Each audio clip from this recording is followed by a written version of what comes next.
Welcome back to channel Todopedia, dan kalau di video sebelumnya kita udah bahas tentang 4 saham terbaik untuk dapat passive income di tahun 2026. Di video kali ini kita bakalan bahas ada 5 saham non perbankan yang terbaik untuk investasi jangka panjang dan dapat passive income yang gede dalam jangka panjang mulai dari tahun 2026.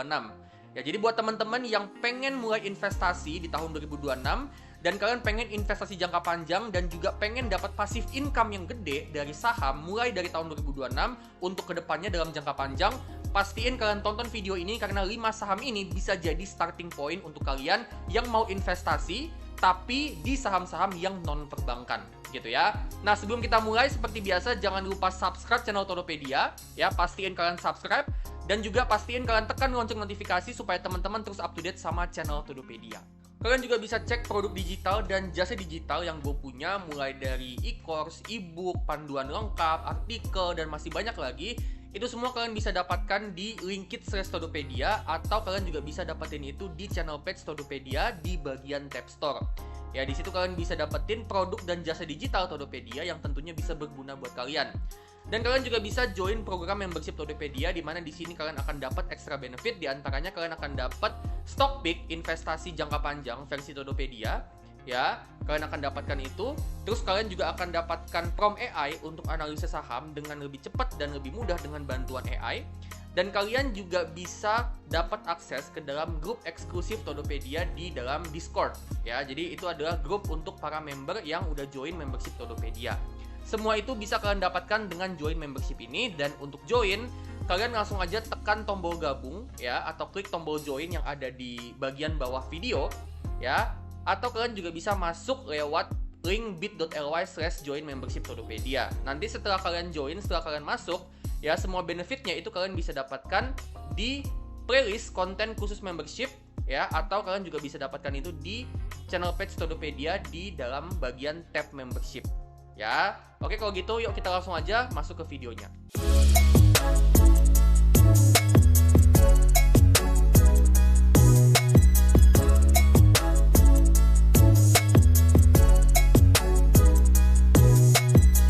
Oke, so kita bakalan bahas 5 saham non perbankan dan non jasa keuangan yang bisa kasih potensi passive income yang gede buat kalian yang mau investasi untuk jangka panjang. Ya, jadi buat kalian yang di tahun 2026 pengen invest jangka panjang dan pengen dapat passive income yang gede, ya, kalian tonton video ini karena 5 saham ini bisa jadi starting point untuk kalian, gitu ya. Nah, saham non perbankan pertama yang menurut gua bagus untuk passive income itu adalah saham Pancabudi. Ya, saham Pancabudi ini menurut gua bisa jadi salah satu opsi passive income yang bagus buat kalian. Ya, nah Pancabudi sendiri ini adalah bisnis yang memproduksi dan mendistribusi produk kantong plastik ya, plastik kemasan dan juga biji plastik. Nah, jadi dia perusahaan plastik, teman-teman ya. Pancabudi ini perusahaan plastik. Nah, Pancabudi kenapa sih gue ngelihatnya ini sebagai salah satu saham yang bisa jadi opsi untuk passive income investing ya? Itu adalah karena yang pertama, valuasinya, secara valuasi Pancabudi ini murah ya teman-teman ya. Valuasi PE-nya ada di sekitaran 9 kali, yang mana kalau di bawah 10 kali ini menurut gua termasuk valuasi yang murah gitu ya. Nah, jadi Pancabudi ini saham perusahaan yang valuasinya murah dan juga bukan cuma murah, tapi dia juga bagi dividen dengan yield itu sekitaran 9-11% gitu ya. Sampai 11% ini termasuk dividen yield yang gede teman-teman. Dan di tahun 2025 sendiri sebenarnya si Pancabudi ini ngalami penurunan laba ya teman-teman ya. Jadi kalau misalnya tahun kemarin dividennya sampai 11%, ya mungkin tahun ini berkurang lah. Tapi menurut gue pengurangannya nggak akan terlalu jauh. Mungkin di sekitaran 9-10%. Ya, jadi masih gede.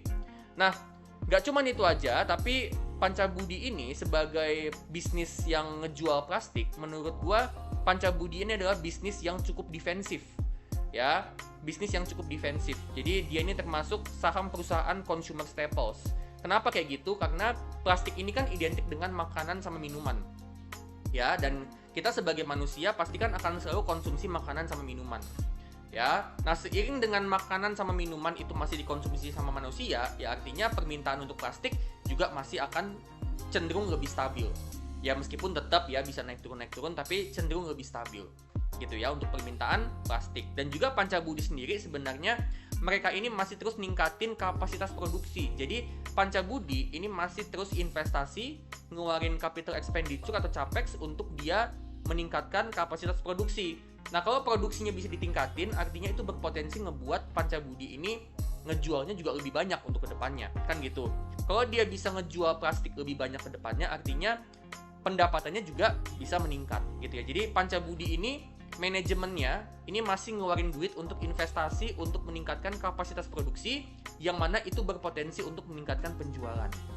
Nah, Pancabudi sendiri, PBID, ini kalau kita lihat dari segi kondisi finansial ya, kita lihat dari segi cash flow ya, Pancabudi atau PBID ini dia perusahaan yang rutin banget hasilin operating cash flow yang positif. Artinya Pancabudi ini bukan cuma perusahaan yang cetak laba, tapi dia juga bisa generate cash flow dari kegiatan bisnisnya. Nah, ini bagus banget ya, artinya dengan kayak gitu, Pancabudi ke depannya ini masih bisa terus-menerus untuk ngembangin bisnisnya dan juga terus-menerus bagi dividen buat investornya. Gitu ya. Ini menandakan kalau Pancabudi ini adalah bisnis yang bisa generate cash flow. Ya, bukan cuma profit tapi generate cash flow. Ya, jadi generate cash flow itu lebih penting daripada sekedar profit, teman-teman. Kalau bisnisnya bisa generate cash flow, ya, artinya bisnisnya itu ke depannya bisa sustainable. Dia bisa sustainable, dia bisa ngembangin bisnis terus-terusan, dia bisa bagi dividen terus-terusan, dia bisa ngelakuin aksi korporasi terus-terusan, gitu ya, dan masih banyak lagi benefitnya. Dan kalau dia punya utang, dia juga bisa melunasi utangnya. Nah, Pancabudi ini ciri-ciri bisnis yang bisa konsisten generate cash flow positif, dan juga untuk free cash flow-nya ini juga bisa positif, teman-teman ya. Yang mana free cash flow ini adalah arus kas masuk yang nantinya bisa dipakai untuk aksi korporasi, mulai dari dividen, buyback saham, akuisisi, dan lain sebagainya. Ya, jadi free cash flow ini dengan dia positif ya, dengan Pancabudi ini juga bisa konsisten hampir selalu positif kecuali tahun 2021 ya. Artinya Pancabudi ini dia bisa memberikan keuntungan untuk para pemegang saham. Gitu ya. Jadi dia punya uang yang bisa dipakai untuk memberikan keuntungan ke pemegang saham. Jadi dengan cash flow-nya positif, tentu Pancabudi bisa memberikan keuntungan untuk para investornya, dan ini adalah perusahaan yang bagus. Gitu ya. Nah, untuk balance sheet-nya kita bisa lihat di sini untuk yang terbaru. Ya, kita bisa lihat untuk aset lancarnya, teman-teman ya. Ini sebesar 1,8 triliun. Ya, ini kalau kita bandingin, ya kita bandingin sama kewajiban jangka pendek, ini cuma 327 miliar. Ya, jadi aset lancarnya ini gede banget, teman-teman. Ini gede banget dan jauh lebih gede daripada kewajiban jangka pendek, dan bahkan aset lancarnya doang itu jauh lebih gede daripada total semua liabilitas. Jadi dia punya kemampuan bayar utang yang bagus banget, teman-teman. Aset lancarnya doang udah bisa melunasi semua utangnya, semua kewajibannya. Ya, jadi Pancabudi adalah bisnis yang minim utang. Tadi kita udah lihat dia bisa generate cash flow, free cash flow-nya juga positif, yang artinya dia bisa terus-menerus bagi dividen, dia bisa terus-menerus ngembangin bisnis, ditambah juga dari segi balance sheet, dia minim utang dan aset lancarnya itu gede.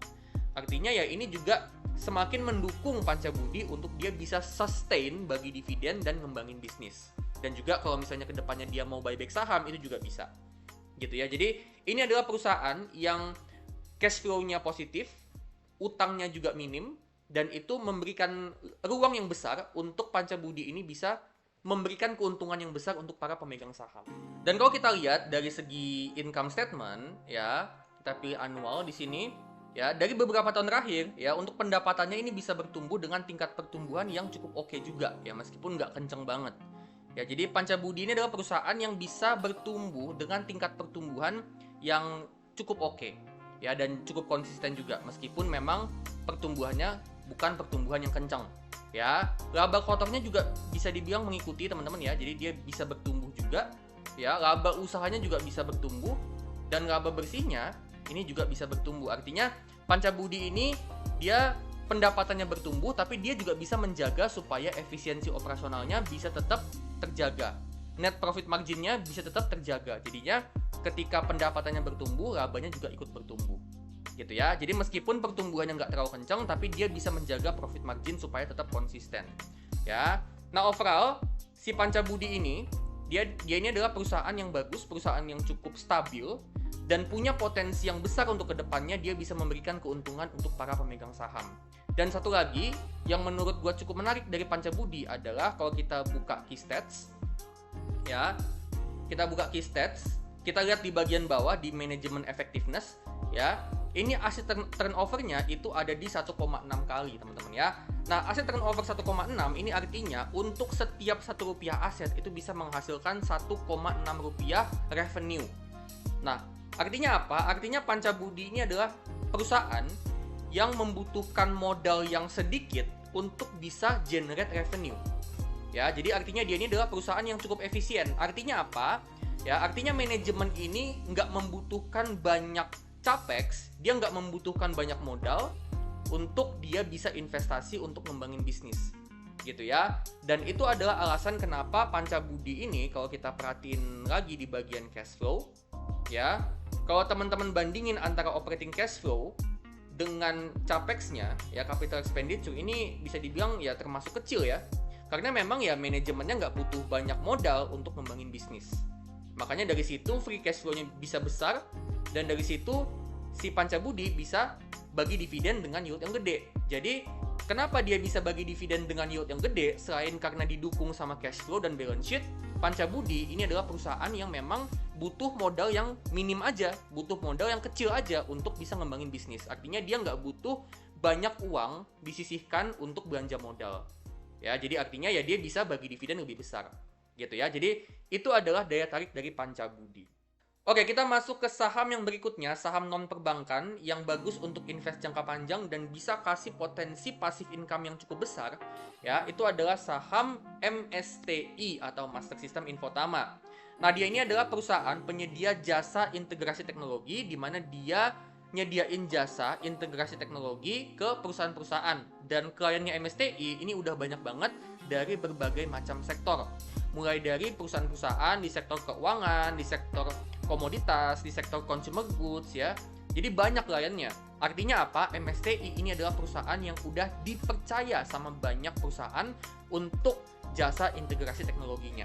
Nah, MSTI ini menurut gue saham yang bagus untuk invest jangka panjang dan dia bisa kasih potensi passive income yang cukup besar. Kenapa kayak gitu? Karena yang pertama, kalau kita lihat di sini, MSTI ini secara valuasi PE ratio-nya ini cukup murah ya, cuma 8 kali sampai 10 kali. Jadi sekitaran segitu. Nah, ini adalah PE yang cukup murah ya, di bawah 10 itu tergolong murah. Dan dengan PE-nya cukup murah, artinya MSTI ini adalah saham perusahaan yang bisa memberikan potensi return jangka panjang yang cukup bagus. Gitu ya. Nah, nggak cuma itu aja, tapi dividennya MSTI ini juga gede teman-teman ya, di sekitaran 8-9%. Jadi MSTI ini termasuk saham yang high dividend, saham teknologi yang high dividend. Nah, kenapa dia bisa high dividend? Menurut gua faktor yang pertama itu adalah kalau kita lihat di bagian bawah ya, penyebabnya itu adalah aset turnover-nya itu termasuk gede teman-teman ya, 1,79. Nah, sama kayak Pancabudi tadi 1,6, MSTI 1,79 ya.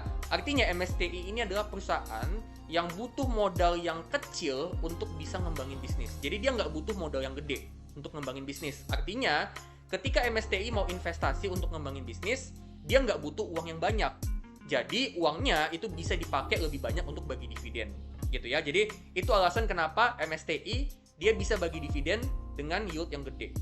Nah, nggak cuma itu aja, tapi dari segi finansial, MSTI ini dari segi cash flow, kita lihat di sini ya, cash flow annual, ya. MSTI ini dari beberapa tahun terakhir dia konsisten bisa hasilin operating cash flow. Artinya MSTI adalah perusahaan yang bukan cuma bisa cetak laba, tapi dia juga bisa generate cash flow. Dan ini penting ya, karena dengan dia bisa generate cash flow, artinya ke depannya dia bisa terus-menerus bagi dividen, dia bisa juga terus-menerus ngembangin bisnisnya, dan dia juga bisa terus-menerus melakukan aksi korporasi lain yang bisa menguntungkan investornya. Gitu ya. Dan gak cuma operating cash flow yang positif, tapi free cash flow-nya juga bisa positif. Gitu ya. Artinya MSTI ini bisa generate cash flow, yang mana cash flow-nya ini nantinya bisa dipakai untuk ngelakuin aksi korporasi yang bisa menguntungkan investornya. Ya, contohnya dividen, contohnya buyback, atau kedepannya dia mau akuisisi perusahaan gitu ya. Itu kan menguntungkan investor. Ya, jadi sangat mungkin dia bisa menguntungkan investor dan bisa terus-menerus menguntungkan investornya kalau kondisi cash flow-nya positif. Gitu ya. Dan secara balance sheet kita lihat di sini ya. Di kuartal 3 2025 balance sheet-nya kita lihat di sini aset lancarnya itu 2,7 triliun 2,7 triliun. Kalau kita bandingin sama total liabilitasnya itu cuma 870 miliar. Jadi aset lancarnya jauh lebih gede daripada liabilitasnya. Artinya apa? Dia ini perusahaan yang minim utang, dia aset lancarnya banyak, dan itu artinya MSTI ini punya ruang gerak yang besar untuk kedepannya dia bisa menguntungkan investornya. Karena tadi cash flow-nya udah bisa positif, ya, utangnya juga minim, aset lancarnya juga banyak, ya. Jadi dia punya uang yang banyak untuk kedepannya dia bisa memberikan shareholder return, ya. Dia bisa menguntungkan investornya. Dia punya uang yang banyak untuk memberikan keuntungan untuk investornya. Jadi itulah kenapa gue suka sama MSTI ini. Ya, dividennya gede, cash flow-nya positif, balance sheet-nya juga bagus banget, utangnya minim, dan juga dari segi income statement, ya, MSTI ini dari beberapa tahun terakhir ini pertumbuhannya bagus, teman-teman, ya. Jadi dia mampu konsisten numbuhin bisnisnya, gitu ya. Dan juga dengan dia udah punya klien itu banyak, dan seiring dengan teknologi ini semakin berkembang, ya, menurut gua MSTI ini prospeknya ke depannya masih cukup bagus. Karena dia sudah dipercaya sama banyak perusahaan, plus dia juga penyedia jasa teknologi yang mana kalau teknologi ini dia bisa berkembang pesat, artinya ya jasa teknologi yang disediakan sama MSTI ini juga bisa meningkat permintaannya ke depannya. Gitu ya. Jadi dari segi jasanya ini masih dibutuhkan sama banyak perusahaan. Gitu ya. Jadi itulah kenapa gue suka banget sama saham MSTI, ya. Dan dia bisa kasih kita passive income berupa dividen dengan yield itu sekitaran 8-9%. Jadi cocok untuk teman-teman yang mau pakai strategi dividen investing untuk invest jangka panjang. Oke, next kita masuk ke saham yang berikutnya, ya. Saham berikutnya itu adalah saham SMSM, ya, atau Selamat Sempurna. Nah, SMSM di video sebelumnya kita udah pernah bahas, teman-teman, ya. SMSM ini adalah saham perusahaan manufaktur yang memproduksi komponen otomotif dan komponen alat berat. Nah, SMSM ini menurut gue bagus untuk teman-teman yang mau investasi jangka panjang dan dapat passive income yang gede. Kenapa kayak gitu? Karena yang pertama, ya, dari segi valuasi, ya, SMSM ini termasuk murah juga, teman-teman, ya. PE ratio-nya ada di sekitaran 9 kali, ya, di bawah 10 itu termasuk murah. Nah, gak cuma itu aja. Ya, SMSM ini dia bagi dividen dengan dividen yield yang juga cukup bagus, cukup tinggi, ya, sekitaran 7-8%. Ya, jadi dia bisa bagi dividen dengan dividen yield yang cukup menarik, ya. Dan gak cuma itu aja, ya. Dividennya cukup menarik, ditambah juga kalau kita perhatiin di sini di corporate action, ya, SMSM ini bagi dividen itu bisa sekitaran 3-4 kali dalam setahun. Dimana kita bisa lihat di sini di tahun 2025 dia bagi dividen di bulan Mei, Juni, Agustus sama November. Jadi dia bisa bagi dividen itu sekitaran 3-4 kali dalam setahun. Nah, ini cocok banget untuk teman-teman yang pengen dapat passive income rutin setiap beberapa bulan. Gitu ya. Jadi saham SMSM ini cocok buat teman-teman yang ngincer passive income. Dividen yield-nya cukup besar, ditambah dia juga cukup sering bagi dividen dalam setahun. Nah, gak cuma itu aja, ya, tapi kalau kita lihat teman-teman di bagian bawah, ya, aset turnover-nya SMSM ini ada di 1,03 kali. Tadi udah gue bilang, ya, kalau aset turnover itu kalau di atas 1 artinya termasuk tinggi. Artinya ini adalah perusahaan yang gak butuh modal yang gede banget untuk bisa ngembangin bisnis. Jadi dia nggak butuh duit yang banyak untuk ngembangin bisnis. Dan dengan kayak gitu artinya dia bisa ngeluarin duit lebih banyak untuk bagi dividen. Gitu ya. Jadi SMSM ini termasuk perusahaan yang bisa dibilang cukup efisien dari segi penggunaan modal. Gitu ya. Dia nggak butuh modal yang gede untuk bisa ngembangin bisnisnya. Nah, selain dari itu, dari segi financials, kita lihat di sini teman-teman, ya, SMSM ini, ya, dari segi income statement, ya, dari tahun 2020 sampai 2024 dia ini konsisten bertumbuh dengan tingkat pertumbuhan yang cukup bagus juga. Ya, jadi SMSM ini adalah perusahaan yang bisa konsisten numbuhin bisnisnya, dan gak cuma itu aja, ya, tapi dari segi laba, ya, ini juga bisa bertumbuh juga. Ya, jadi SMSM bukan cuma bisa numbuhin pendapatan, tapi dia juga bisa numbuhin laba, dan laba bersihnya itu juga bertumbuh. Dan cukup konsisten pertumbuhannya. Dan gak cuma itu aja, lebih bagusnya lagi kalau teman-teman perhatiin dengan lebih detail, laba bersihnya itu bisa naik 2 kali lipat dari 488M jadi 1T. Padahal pendapatannya itu tumbuhnya nggak sampai 2 kali, dari 3,2 ke 5,1T. Artinya apa? Artinya SMSM selain dia bisa numbuhin pendapatan, dia juga mampu meningkatkan efisiensi operasional. Jadi SMSM mampu terus-menerus meningkatkan efisiensi operasionalnya, bisnisnya itu semakin efisien, ya. Jadi dia bisa ngebuat laba bersihnya itu pertumbuhannya lebih kencang daripada pendapatan. Nah, ini bagus banget ya kalau misalnya tren ini bisa dipertahankan ke depannya, ya. SMSM ini adalah perusahaan yang bisa kasih potensi keuntungan yang besar untuk investornya. Karena kalau labanya bertumbuh, dividennya kan akan bertumbuh. Dan tadi kita udah lihat ya, dividennya itu udah gede, sekitaran 7,5%. Kalau labanya bisa bertumbuh, artinya kedepannya dividennya bisa lebih dari 7,5% kalau kita beli di harga sekarang. Gitu ya. Jadi ini perusahaan yang bagus ya, dia bisa numbuhin pendapatan, plus dia juga bisa semakin efisien dari segi operasional. Nah, nggak cuma itu aja, tapi dari segi cash flow, ya, SMSM ini juga positif teman-teman dari segi cash flow. Artinya, bukan cuma dia cetak profit, tapi dia generate cash flow juga. Ya, dia generate cash flow juga. Yang mana cash flow ini penting banget untuk nantinya bisa dipakai untuk ngembangin bisnis dan bagi dividen. Dan kalau mau buyback itu juga bisa. Jadi dengan dia perusahaan yang generate cash flow, ya, SMSM ini bisa terus-menerus dia bagi dividen untuk investornya dan juga bisa terus-menerus untuk ngembangin bisnisnya. Ya, dan free cash flow-nya juga bisa dijaga tetap positif. Artinya SMSM ini dia bisa cetak cash flow yang mana cash flow-nya ini bisa dipakai untuk bagi dividen dan memberikan keuntungan untuk investornya dalam bentuk lain selain dividen. Gitu ya. Jadi SMSM ini adalah saham perusahaan yang bisa terus-menerus memberikan keuntungan untuk investornya dan ini adalah sesuatu yang bagus banget. Cash flow-nya positif, jadi itu mendukung supaya dia ke depannya itu bisa terus-menerus bagi dividen dan ngelakuin aksi korporasi lain yang menguntungkan para investornya secara terus-menerus, secara sustainable. Jadi dia sustainable, dividennya itu sustainable teman-teman. Jadi menurut gua ke depannya itu masih sangat memungkinkan SMSM ini masih akan bagi dividen itu 3-4 kali dalam setahun. Itu masih sangat-sangat memungkinkan karena memang kondisi cash flow-nya itu bagus banget. Dan gak cuman cash flow-nya bagus banget, tapi balance sheet-nya ya kita bisa lihat di sini yang terbaru teman-teman ya. Kas dan setara kasnya kita bisa lihat di sini 1 triliun. Ya, ini kalau kita bandingin sama total liabilitasnya itu cuman sekitaran 900 M. Artinya apa? Artinya kasnya doang itu udah bisa ngelunasin semua utangnya. Nah, ini bagus banget ya. Artinya SMSM ini adalah perusahaan yang minim utang. Jadi tadi cash flow-nya udah bisa positif, ditambah dia juga minim utang. Nah, ini bagus banget ya. Artinya kedepannya SMSM ini masih punya uang cash dan cash flow yang bisa dipakai untuk memberikan keuntungan untuk investornya. Jadi itu semakin mendukung SMSM untuk kedepannya dia bisa bagi dividen 3-4 kali dalam setahun.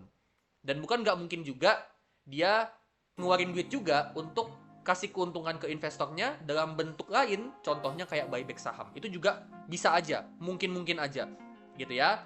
Dan bicara soal dia ngeluarin duit untuk keperluan lain selain dividen, selain buyback, ya, salah satunya ngeluarin duit untuk investasi untuk ngembangin bisnis. SMSM ini dia ngeluarin capex untuk investasi untuk mengembangkan satu production line yang baru untuk bisa semakin efisien.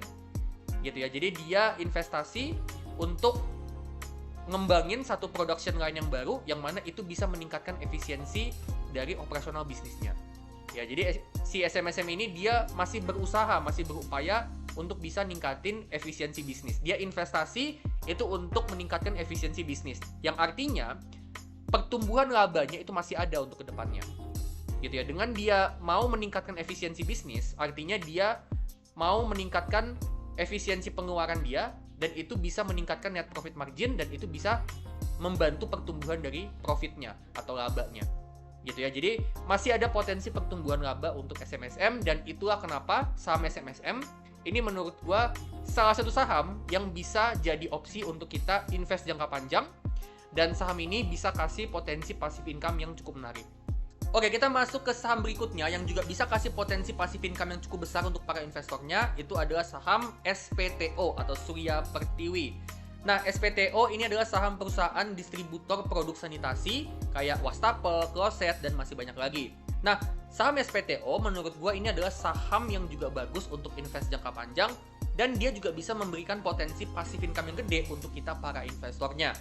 Kenapa kayak gitu? Karena kalau kita lihat di sini di key stats, ya, SPTO ini ada di valuasi price to earnings itu cuman 6-7 kali. Yang mana ini adalah valuasi PE yang murah ya teman-teman ya. Dengan valuasi PE-nya murah, artinya SPTO ini bisa memberikan potensi keuntungan jangka panjang yang besar untuk para investornya, terutama untuk keuntungan dalam bentuk dividen. Dan juga kalau kita bicara tentang dividennya, dividen yield-nya si SPTO ini ada di sekitaran 10%. Ya, ini dividen yield yang gede banget. Jadi saham SPTO ini adalah saham yang dividen yield-nya gede dan dia bisa memberikan passive income yang gede untuk kita para investornya. Nah, nggak cuma itu aja, nggak cuma valuasinya murah dan dividennya gede, tapi SPTO ini kalau kita lihat dari segi financials, ya, dari segi cash flow-nya kita bisa lihat di sini, dia ini bisa generate cash flow secara konsisten dari tahun ke tahun. Nah, ini bagus ya, artinya dengan dia rutin generate cash flow, artinya SPTO ini terbukti bukan cuma perusahaan yang sekedar cetak laba doang, tapi dia juga bisa cetak arus kas masuk. Yang mana arus kas masuk atau cash flow yang di-generate sama si SPTO, ini nantinya bisa dipakai untuk investasi buat pengembangan bisnis, bisa juga dipakai untuk bagi dividen ke investornya, dan juga bisa juga dipakai untuk aksi korporasi yang lain, misalnya kayak buyback atau akuisisi perusahaan. Ya, jadi dengan dia rutin generate cash flow, SPTO ke depannya ini bisa terus-menerus memberikan keuntungan untuk para investornya, gitu ya. Dan juga untuk free cash flow-nya ini juga positif, teman-teman ya. Jadi SPTO ini adalah saham perusahaan yang bisa generate cash flow, yang mana cash flow-nya ini bisa dipakai untuk memberikan keuntungan untuk investornya. Ya, di mana free cash flow itu kegunaannya adalah untuk memberikan keuntungan untuk investornya. Dan SPTO sendiri kita bisa lihat di sini ya, dia juga masih ngeluarin uang capital expenditure atau capex yang juga cukup besar, teman-teman ya. Artinya memang si SPTO ini juga masih berusaha untuk ngembangin bisnisnya. Dan bicara soal ngembangin bisnis, SPTO ini dia ngeluarin capex untuk investasi, untuk meningkatkan kapasitas produksi, plus dia juga mau bangun showroom. Ya, jadi dengan kayak gitu, dengan dia ningkatin kapasitas produksi, artinya produk yang bisa dihasilkan itu bisa lebih banyak, dan dengan dia ngebangun showroom, artinya dia berusaha untuk meningkatkan potensi penjualan gitu ya. Kalau penjualannya bisa meningkat, ya revenue-nya juga bisa bertumbuh gitu ya. Jadi dia masih ngeluarin duit untuk berusaha ngembangin bisnisnya ya. Nah, terus kalau kita lihat dari segi balance sheet ya, SPTO balance sheet yang terbaru ya, kita bisa lihat di sini untuk aset lancarnya itu 1,5 triliun. Kita bandingin sama total semua liabilitasnya itu cuma 1 triliun. Artinya apa? Artinya SPTO ini adalah saham perusahaan yang mana dia bisa ngelunasin semua kewajibannya dengan aset lancarnya, gitu ya. Aset lancar ini adalah aset yang sewaktu-waktu atau dalam waktu dekat itu bisa dicairkan, gitu ya. Artinya aset lancarnya doang udah bisa ngelunasin semua kewajibannya, semua liabilitasnya. Nah, ini bagus, artinya dia masih punya sisa aset lancar yang nantinya itu bisa dipakai untuk ngelakuin hal yang lain. Contohnya kayak buat ngembangin bisnis, contohnya juga mungkin buat bagi dividen. Ya, contoh lain misalnya dia juga mau akuisisi perusahaan atau mau buyback ya. Dengan kayak begitu, dengan dia aset lancarnya itu bisa lebih gede daripada semua liabilitasnya, artinya SPTO bisa lebih leluasa ngelakuin hal-hal yang tadi, ngembangin bisnis, bagi dividen, ya, buyback saham, akuisisi, dan masih banyak lagi. Gitu ya, dia lebih leluasa. Dan itu juga artinya si SPTO ini saham perusahaan yang mampu untuk ngelunasin semua utangnya. Jadi dari segi kemampuan bayar utang, SPTO ini dalam kondisi yang bagus banget, gitu ya. Jadi tadi dia bisa generate cash flow, ya, operating cash flow positif, balance sheet-nya juga bisa bagus kayak begini, ya, free cash flow-nya juga positif, ya. Itu artinya adalah dia ini saham perusahaan yang bisa punya cash dan cash flow yang bisa dipakai nantinya untuk memberikan keuntungan untuk investornya. Jadi gue ngelihat bahwa dia bukan cuma bisa bagi dividen gede, tapi dia punya potensi yang besar untuk memberikan keuntungan untuk para investornya, baik dalam bentuk dividen maupun dalam bentuk lain, gitu ya. Jadi SPTO ini adalah saham perusahaan yang menurut gue cocok untuk jangka panjang dan cocok untuk teman-teman yang mau dapat passive income. Dan SPTO ini menurut gue bisnis yang bisa dibilang produknya itu hampir selalu dibutuhkan sama masyarakat, produk sanitasi, wastafel, kloset, ya. Ya, masyarakat itu kan butuh kebersihan, ya, butuh sanitasi setiap saat, hampir setiap saat. Jadi, ya tentunya permintaan untuk produknya SPTO ini menurut gua hampir akan selalu besar permintaannya, gitu ya. Makanya SPTO ini menurut gua saham yang bisa dibilang cukup defensif. Meskipun penjualan untuk produk sanitasi tetap aja bisa naik turun, teman-teman, seiring dengan naik turunnya industri properti. Tetap bisa naik turun, tapi menurut gua dengan produk sanitasi ini hampir selalu akan dibutuhkan masyarakat, permintaannya itu akan hampir selalu besar menurut gua. Gitu ya. Jadi SPTO ini menurut gua cocok untuk jangka panjang, ya. Prospeknya ke depannya ada pertumbuhan dan juga permintaan untuk produk sanitasi ini akan cukup stabil. Dan memang kalau kita lihat dari segi income statement, si SPTO ini dia secara konsisten mampu untuk terus numbuhin revenue-nya. Ya, labanya juga bisa konsisten tumbuh, ya, operating income-nya juga bisa konsisten tumbuh, ya, dan juga laba bersihnya itu juga bisa konsisten tumbuh, teman-teman ya. Jadi memang dia ini bisa konsisten, bisnisnya juga cukup stabil, teman-teman ya, dan dengan permintaan untuk produk sanitasi ini menurut gua masih akan cukup besar ke depannya. Ya, gue ngeliat SPTO ini prospeknya juga cukup bagus. Dan kita masuk ke saham yang kelima. Saham yang terakhir itu adalah saham MPMX atau Mitra Pinastika Mustika. Nah, MPMX ini adalah saham perusahaan yang bergerak di bidang otomotif dan transportasi, di mana bisnisnya dia ini distributor sepeda motor Honda, terus dia juga punya bisnis suku cadang, dia juga ada bisnis jasa keuangan, dia juga punya bisnis rental kendaraan, dan juga ada bisnis asuransi. Ya, jadi MPMX ini dia adalah satu ekosistem bisnis di bidang transportasi dan juga otomotif gitu ya. Nah, MPMX ini menurut gue jadi salah satu saham yang juga bisa jadi opsi ya untuk teman-teman yang mau pakai strategi dividen investing, di mana kalian invest jangka panjang dan dapat passive income yang gede ya. MPMX ini secara valuasi dia ada di valuasi PE itu sekitaran 8 kali, yang mana ini adalah valuasi yang murah ya. Dan nggak cuma murah doang valuasi price to earnings-nya, tapi MPMX dia ini juga bagi dividen dengan yield yang gede ya, sampai 11%, sekitaran 11-12%. Ini termasuk yield yang gede banget ya, dividen yieldnya gede banget, yang artinya MPMX ini bisa kasih dividen rutin yang gede, dan artinya MPMX ini juga jadi saham yang bisa kasih kita passive income yang gede dan rutin setiap tahun gitu ya. Nah, cuman kelemahannya MPMX adalah dia ini dari segi dividen payout ratio ini bisa dibilang udah hampir 100% teman-teman ya, di sekitaran 90-100%. Artinya apa? Artinya dari laba yang dihasilkan itu hampir semuanya dibagiin ke investor dalam bentuk dividen, dan dia hampir nggak nyisain uang sama sekali untuk investasi buat ngembangin bisnis. Yang artinya MPMX ini potensi pertumbuhan bisnisnya ke depannya ini akan bisa dibilang akan pelan. Dia akan jadi perusahaan yang slow growing, atau bahkan bisa jadi pertumbuhannya akan stagnan. Ya, jadi pertumbuhannya untuk kedepannya MPMX ini pertumbuhannya kemungkinan besar akan slow growing, pertumbuhannya pelan, atau bahkan bisa aja stagnan. Jadi meskipun dividennya sampai 11%, tapi dia bisa dibilang potensi pertumbuhannya kecil.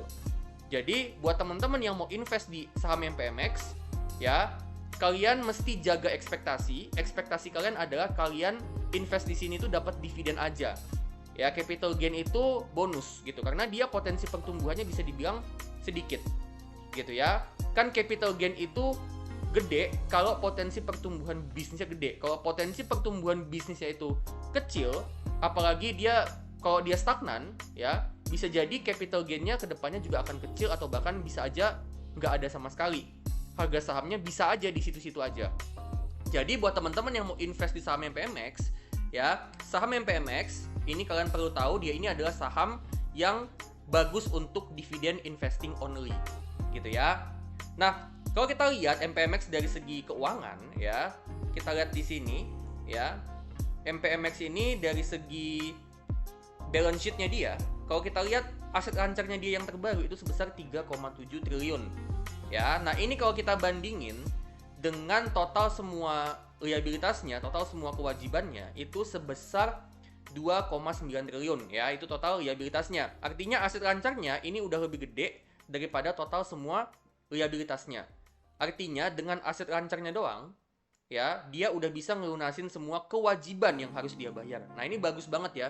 Ini kondisi balance sheet yang bagus banget, yang artinya dengan kondisi yang seperti ini, gue ngelihat kalau MPMX ini bisa terus-menerus bagi dividen dengan yield yang gede, karena dia bisa dibilang dari segi kemampuan bayar utang dia udah aman, ya, dan dia masih punya sisa aset lancar yang bebas dipakai untuk apapun, ya. Jadi dengan dia punya sisa aset lancar yang masih bisa dipakai untuk apapun dan nominalnya juga bisa dibilang cukup besar ya. 3,7 kalau dikurangin sama 2,9 ya katakanlah sekitaran 800M gitu ya.